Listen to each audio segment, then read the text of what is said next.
Ну, мы здесь, потому что, на мой взгляд, правительство не понимает, что у нас не просто проблема, а у нас энергетический кризис.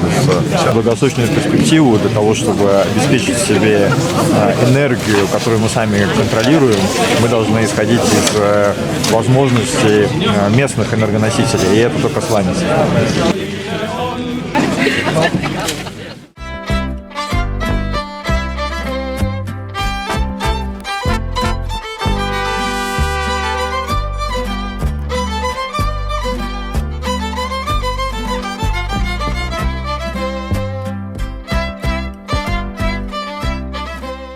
Доброе утро, день, мои хорошие. Мы сегодня с вами в старом городе, в Таллине. Мы из Эстонии вас приветствуем. Но не на экскурсию мы сегодня, к сожалению, с вами сюда пришли. Старину смотреть, а идем с вами на акцию протеста от центристской партии, которую организовывает центристская партия против цен, бешеных цен на электричество. Вот это он, Кирик.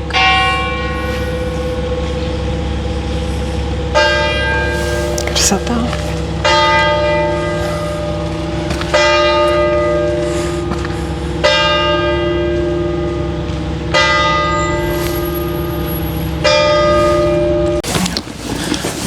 Людей здесь довольно много.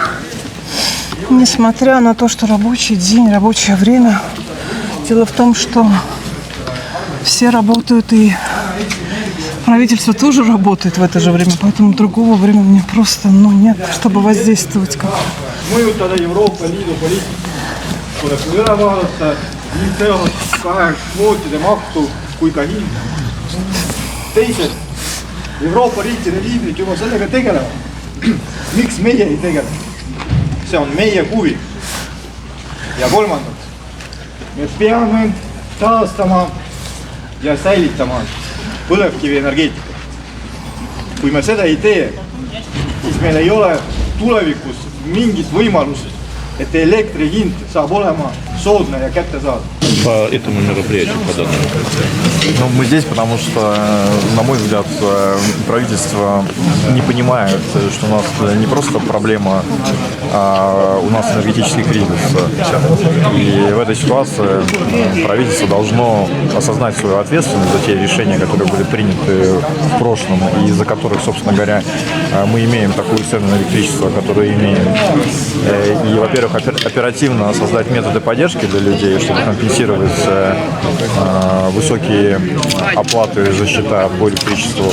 Во-вторых, безусловно, надо пересмотреть энергетическую политику в целом. Это значит восстановление сланцевой энергетики, и это значит переговоры с Европейским Союзом по вопросам объемов и цен на квоты СО2. Скажите, насколько легко восстановление сланцевой энергетики в данной ситуации и какие расходы может понести государство в связи с этим? На сегодняшний день, учитывая, что годами этим не занимались, безусловно, это большая инвестиция. Но, на мой взгляд, гораздо разумнее вкладывать в свои энергоносители, чем создавать электростанции, которые будут обслуживать интерес тех стран, которые нам будут продавать энергоносители. Прежде всего, речь идет о газе. Поэтому мы не знаем в будущем, какая будет цена на те энергоносители, которые мы собираемся импортировать. Мы не знаем, какова будет геополитическая ситуация. Поэтому на долгосрочную перспективу, для того, чтобы обеспечить себе энергию, которую мы сами контролируем, мы должны исходить из возможностей местных энергоносителей, и это только сланец. Скажите, на ваш взгляд, позволит ли Брюссель нам принять такие решения о восстановлении сланцевой промышленности? На самом деле сейчас не только Эстония нуждается в пересмотре, в этом нуждается вся Европа. По большому счету я считаю, что если Европа не пересмотрит свою энергетическую политику, то шансов на восстановление экономики Европы практически нет. А если нет шансов на то, что Европа по большому счету встанет с колен, то любые другие вопросы тоже нерешаемы. все в конечном итоге упирается в экономику, а экономика зависит от энергетики. Благодарю.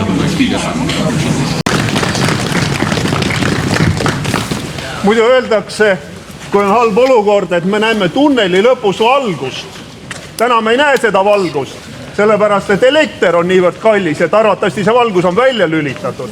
Me näeme tunneli lõpus Stenbocki maja, mis ei anna üldse sellest tupikust välja liikuda. Ma toon paar näidet.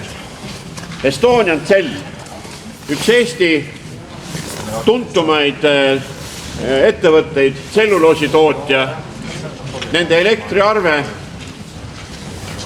olukorras, kus tehas 2 nädalat seisis, oli 1,5 miljonit eurot. Veebruarikuuks on nad teinud otsuse, et tehas tuleb taas seisma panna.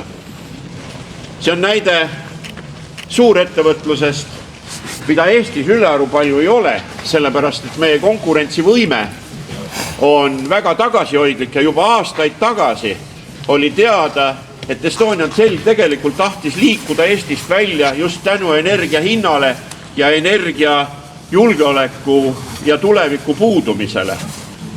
Õnneks ta seda ei teinud, sest suund, kuhu ta liikus, oleks täna olnud täiesti surnud. Nimelt oli plaan minna Pihkva oblastisse. Teine näide, väikene metallitööstus, kes ehitushangetes mitu kuud tagasi osales turul hinnapakkumistega. Tema sai jaanuari 6. 3000 elektriarve. Tavaliselt oli see 1,5. Ehk sellise väikese ettevõtte jaoks on see tegelikult nagu määrava tähtsusega hinnamuutus. Aga just sellistest ettevõtetest Eesti majandus koosnebki. Keskmises Eesti ettevõttes töötab 7 inimest ja neid on meil 10 000. Ehk tegelikult me läbi sellise energiapoliitika oleme lootusetult halvanud ära meie põhimajanduse konkurentsivõime. Ja ma käin siin mööda piirkondi ja erinevaid kohti külastan väga palju. Me oleme pidanud kuulama valitsuse sõnum meile, et ennast puhtaks rääkida sellest olukorrast, kuhu täna Eesti ja Eesti inimesed on jõudnud. Kui elektriarvel on ridu nii palju, et neid ei oska kokku lugeda ja keegi enam sellest aru ei saa, siis on teadlik poliitika, et ajame asja hästi segaseks, siis keegi ei oska selgelt enam seletada, mis see täpne probleem on ja me saame tõuseb, siis need on asjad, mida tegelikult valitsus saab kohe ja täna teha oma inimeste heaks. Sellistes olukordades on tegelikult väga selge peegel see, meil on õigus küsida kompensatsiooni, kui see olukord on nii halb, nagu ta on ja nagu ka Aivar Riisalu ütles. Täna selle tunneli lõpus valgust ei ole, aga me peame kõik tegema selleks, et järgmisest kevadest see valgus hakkab paistma, kui mitte varem. Aitäh!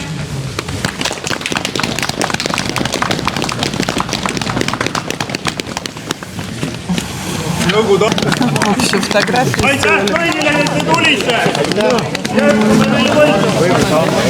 Меня что удивило, что никто не вышел. Вот вообще никто не вышел. Меня почему-то это удивляет всегда, каждый раз.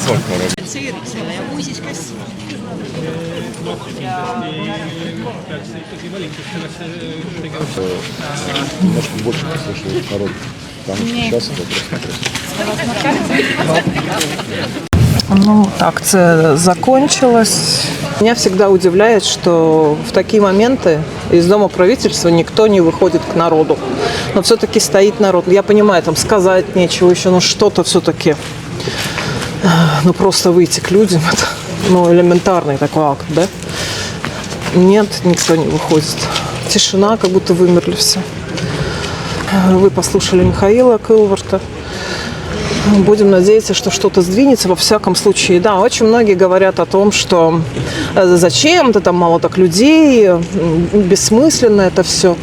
Но все-таки мы, как народ, да, показывают свои границы, как бы свое мнение и так далее, чем вообще ничего, никуда не выходить, ничего не говорить.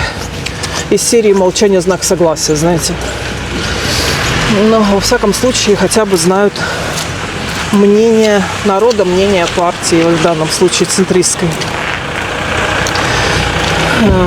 Почему мало народу? Почему в такое время? Потому что в это время работает и Дом правительства. Поэтому так. Вот с коллегой сейчас пообщалась. Тоже про счета говорили. Астрономические счета были уже за декабрь месяц. Вот еще пару дней осталось, когда придут текущие счета за этот месяц уже, ну, в смысле, за январь. Нарва и Силамэ мне пишет про жуткие буквально цифры отопления и электроэнергии. Правительство молчит, никто даже не вышел. Просто к людям, ну просто поддержать. Нет. Сказали, что будет весна. Ну так вот цитировали наши, да, коллеги. А будет весна, все растает, подует ветер, уменьшатся там эти счета за энергию. Ждите солнышко. А некоторые берут, очень многие берут быстрые кредиты на то, чтобы покрыть коммунальные услуги, счета за энергию, вот эту коммуналку всю, да. В автобусах, вот коллеги рассказывали, выступали в автобусе, девчонки стоят и говорят: мой папа отдал 500 евро за энергию или за коммуналку, и у него всего зарплата 500. Что, как нам жить? Вот больше нету, да, вот зарплата, так, все уходит на покрытие энергии и коммуналки. Еще какая-то мама пишет вот нашим депутатам тоже горсобрания, что пришли такие счета, что я могу только плакать от этих счетов. Вся зарплата уходит на покрытие счетов. Как мне жить, у меня дети и так далее. Ну, то есть вообще. Вот сейчас стою на смотровой площадке, по сути, сад датского короля, красота, все эти монахи и так далее, крыши черепичные, вот, да, все так. Церковь нигулистая, а вот радости нету, знаете. Обычно так вот я с таким восхищением на все это, а сейчас озабоченность такая, ну, нехороший осадок, потому что, ну, никто из правительства даже не вышел, не среагировал, ну, как-то просто поддержать, ну, ведь люди стоят. Люди же не просто так пришли и там пишут что-то и плачут от этих счетов и так далее. Ничего, жди весны, говорят правительство, но это как-то по меньшей мере, да. Ну, в общем и целом, прощаюсь с вами отсюда с сада датского короля. Здесь экскурсии. Настроение, честно говоря, паршивое. Подписывайтесь на канал, ставьте лайки. Всего вам светлого, доброго и хорошего. Следите за новостями. А мы ждем счета. Пока. Это, кстати, башня Кикендекек, Нейтитор. Здесь очень интересно. У нас с вами ролики отсюда есть. Сегодня тема была не об этом.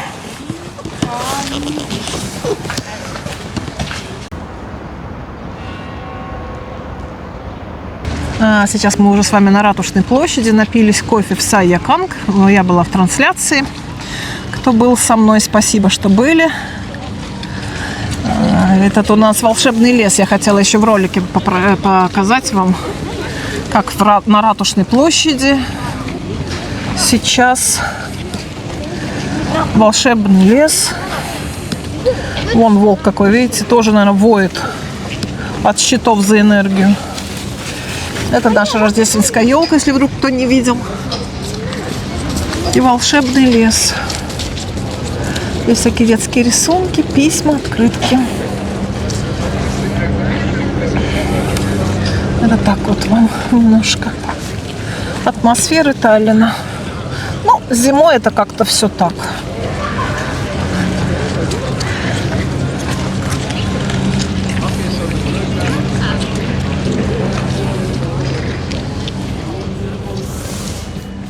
Olla te võite meist kindlad, eesmärk meil ühine on.